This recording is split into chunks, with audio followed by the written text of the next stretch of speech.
Leo nimetembelea kiwanja cha ndege cha Shinyanga ambacho kinaendelea katika ujenzi na ujenzi unakwenda vizuri sana. Kwa jumla utekelezaji wa mradi huu wa ujenzi wa Shinyanga umefikia 82%, na consultant anafanya kazi vizuri sana SMEC International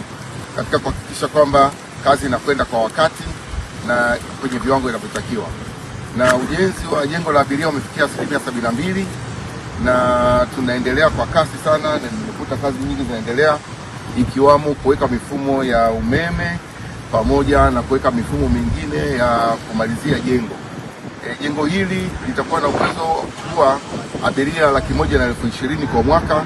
lakini usanifu wake umejengwa ili kuweza kuruhusu